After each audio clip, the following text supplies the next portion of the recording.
Staying with political protests, Just Stop Oil got a taste of their own medicine when their plant-based banquet was disrupted by another group called Just Stop, am I allowed to say this? Pissing people off. The counter-protesters let off noisy alarms, which they attached to balloons that floated to the ceiling and out of reach. The stunt was arranged by YouTube pranksters Josh Pieters and Archie Manners, who claim they'd sent in a mole to infiltrate Just Stop Oil. They say their mole discovered the group Meet in Pret, where they drink coffee flown in from Peru in single-use cups.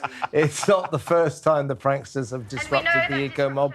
On Thursday, they formed a human chain around Just Stop Oil protesters on a London street. I mean, you know, who can not quite be amused by all of this? I mean, serves Just Stop Oil right. And in fairness to them, they took it in a good heart and said, well, it was non-violent. We always boast about our non-violent protests. We can hardly complain about this one. So, yeah, good for Just Stop Oil for taking it in the right spirit, and good for Just Stop pissing everyone off, because the more you attack Just Stop Oil, the less pissed off we'll be. You should be aware, though, if you watch the whole video, the Just Stop Pissing Us Off are actually quite eco-minded.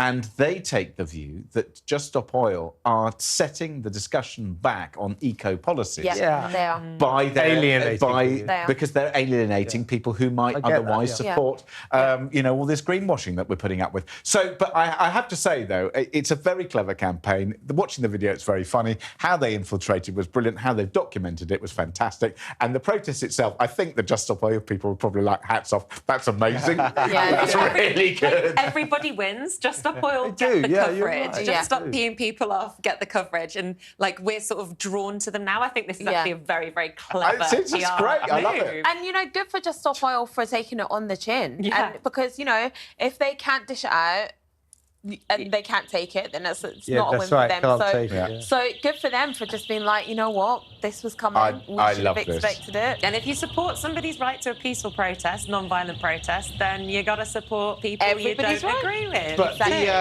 the stuff that the YouTube boys are saying about them meeting in Prets and having single-use coffees that are flown from Peru, they're not actually that eco-friendly, then are they? Just Stop Oil? Well, no. And the thing is, a lot of them, you know, there's been stories about some of them have come from Australia and driven down from Scotland and things like that to get involved in the protests. And this is why I have a problem with these things. And I also think that, as well, you know, Just Stop Oil have been instrumental in turning people off from being able to really engage in and really understand climate issues, because people are just like, you know, literally just stop pissing us off, just stop talking about this. But we also, don't want to engage in it. And therefore, people are absolutely missing the point on really important issues. But the important point, I think, is... Thank you, Phil.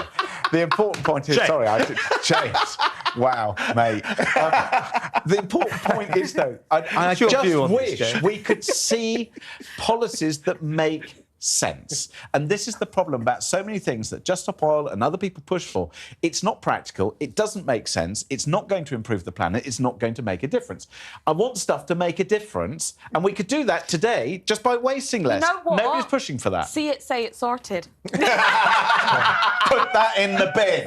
Rubbish. See it, say it, sorted. Well, it isn't said, it isn't done, it isn't sorted. There you go.